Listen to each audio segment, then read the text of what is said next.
de Béni Boutembo. Son Excellence et Son Éminence, vous venez de faire presque une semaine de l'autre côté.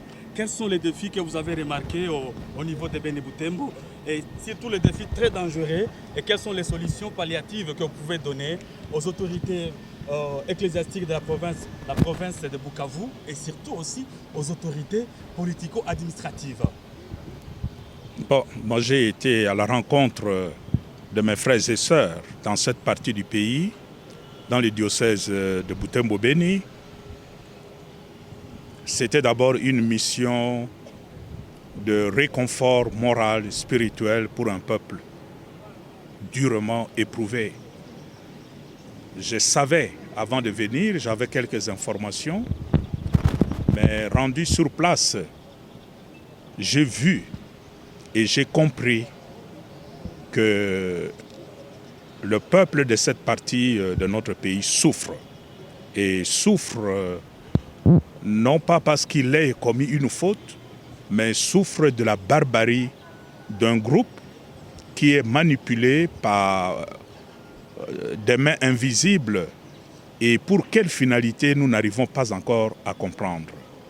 Donc, la première chose qui m'a frappé, c'est la souffrance de ce peuple. Vous sentez dans la population comme un vent de terreur, un peuple terrorisé par un ennemi invisible qui poursuit quelle finalité, on ne sait pas.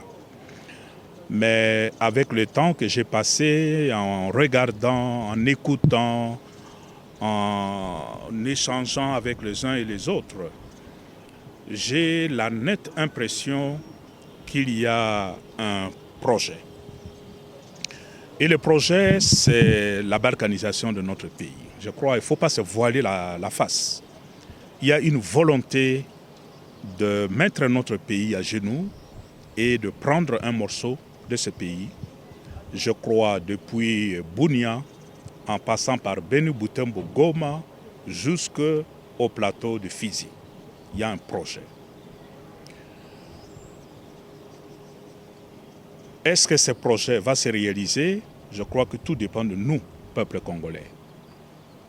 Ça dépend de nous. L'erreur que nous commettrions dans le contexte actuel, c'est de nous quereller entre nous. Et là, je l'ai dit, répété plusieurs fois, partout où je suis passé, il y a notre force armée qui est en première ligne. Il y a des militaires qui sont morts pendant que j'étais là. Je crois qu'il faut beaucoup de considération pour nos soldats. Il y a des faiblesses. Certainement, dans cette armée, il y a des choses à corriger. Et je crois la grande responsabilité, c'est d'abord aux autorités du pays, au niveau de Kinshasa. Parce que l'armée est composée des hommes. Et ces hommes, il faut les prendre en charge. Il faut leur donner de moyens conséquents pour assumer leur mission. Et en même temps, nous savons aussi que notre armée est un peu comme infiltrée. Il faut mettre de l'ordre aussi dans cette armée pour que la population puisse s'identifier à l'armée. Autrement, il y a une sorte de manque de confiance entre d'un côté la population et son armée, et ça c'est dangereux.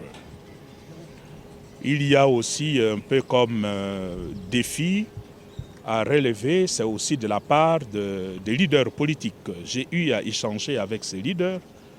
Ce n'est pas bon qu'on pointe tout le temps de doigts l'armée, la police ou la MONUSCO comme si notre malheur venait de ces gens. En fait, la stratégie de balkanisation passe par là. On veut nous opposer. On oppose l'armée à sa population, on oppose la police à la population. On veut faire croire à la population que l'armée ne fait pas bien son travail. Tout ça, ça participe à une stratégie. C'est pourquoi je dis nous devons rester très prudents, nous devons rester vigilants. Il y a des choses à corriger, que ce soit de la part de l'armée, de la police et de la MONUSCO. Il faut corriger, mais nous ne devons pas nous faire la guerre entre nous en nous fragilisant, en laissant libre chemin à celui qui a planifié déjà le plan de balkanisation de notre pays. En tant que pasteur, nous sommes à la fin de l'année. Quel est le message que vous pouvez lancer en tant que pasteur de l'Église universelle? Mais la première chose, c'est qu'il n'y a pas de fatalité. malgré la gravité du moment, nous gardons allumée cette flamme d'espérance qui nous vient de la foi chrétienne, qui nous vient de l'espérance chrétienne. Un chrétien, c'est celui qui espère, même contre toute espérance. Il y a quelques jours, nous avions célébré Noël. Cela signifie Emmanuel est venu habiter dans notre monde. Dieu est venu habiter notre monde. Il nous a apporté la paix. Et mes vœux les meilleurs pour la nouvelle année qui commence bientôt, comme vous le savez, demain, c'est l'année prochaine. Mes vœux les meilleurs à toute la population, particulièrement celles qui sont durement éprouvées, c'est que cette année nouvelle soit vraiment une année heureuse, une année de paix. Mais pour cela, nous devons travailler. La paix ne nous tombera pas comme ça, là, comme venant du ciel. Nous devons nous impliquer pour créer les conditions de cette paix véritable que Jésus-Christ nous apporte. Et quel message particulier adressé à tous les fidèles chrétiens du monde en faveur de la population de Béni-Mercre?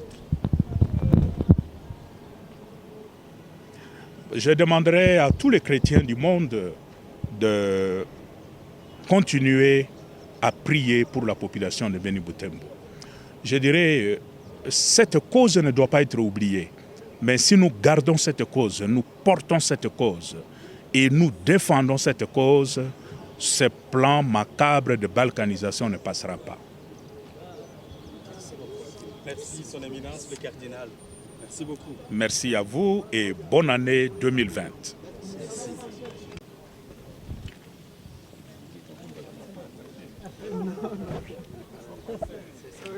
Merci beaucoup. Vous voyez que c'est ordonné. C'est bien ordonné. Il n'y a pas de questions tendancieuses.